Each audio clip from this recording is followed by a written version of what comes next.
நம்முடைய சித்தர் பெருமக்கள் இந்த ஆலயத்தை எழுப்புகின்ற போது சிவபெருமான் விஞ்ஞான அறிவோட நிறைய விஷயங்களை, நிறைய சூட்சமங்களை, ஷாகா கலையை, நிறைய சித்த ஆகம மதிப்படி முதலாக கட்டப்பட்ட கோயில் தான் நம்முடைய சிவபெருமான்.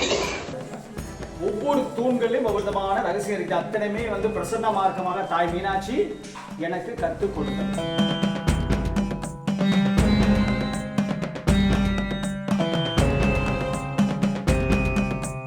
இந்த கோயில் 2005க்கு முன்னால அத்திய அரசு இந்து முளைச்சு ஒரு 3000 பாம்புகள் உள்ள இருக்கு. இங்க முடி முளைத்த பாம்பு மட்டும் ஒரு 200 பாம்பு. அவைகளாம் இதை பார்க்கின்ற போது எங்களுக்குள்ள ஒரு பெரிய வியப்பு.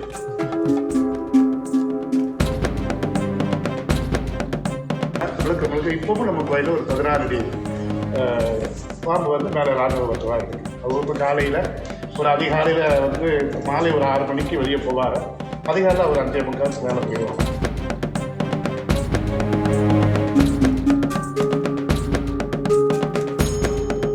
எல்லா கோயில் போய் சிவபெருமான் நம்மளை சோதிக்கிறான்னு சொல்லுவீங்களா, நிறைய கொடுக்கக்கூடிய ஒரு சிவபெருமான் வருவான்.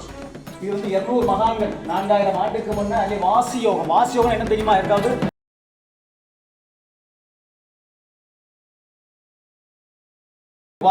இப்படி என்னத்தை சொன்னாலும் அந்த சக்கரத்துல நிக்க வைப்பேன். நிக்க வைக்கும் போது உங்களை இப்படி ஆடணும். ஆட்டினா மட்டும்தான் நான் நம்புவேன். இல்லைன்னா நான் வாசியோகம் பண்ற சாமி அப்படின்னா நம்பவே மாட்டேன். நான் இறைவன் எனக்கு அறியாது. சரியா வாங்க.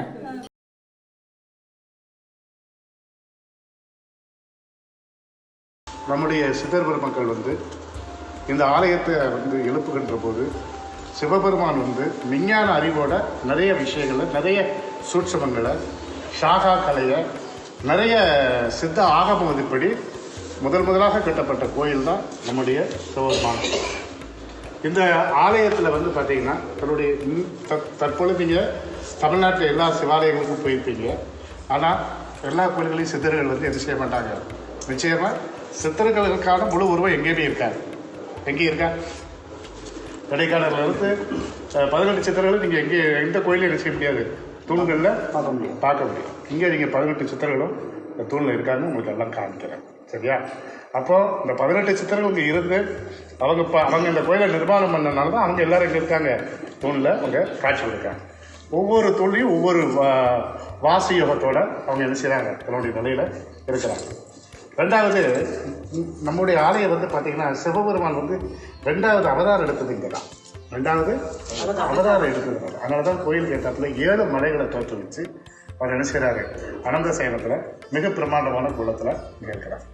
அதுக்கு எடுத்துக்காட்டாக என்னன்னு பார்த்தீங்கன்னா, இந்த கோயில் 2005க்கு முன்னால் அத்திய அரசு இந்து முளைச்சு ஒரு 3000 பாம்புகள் உள்ளே இருக்குது.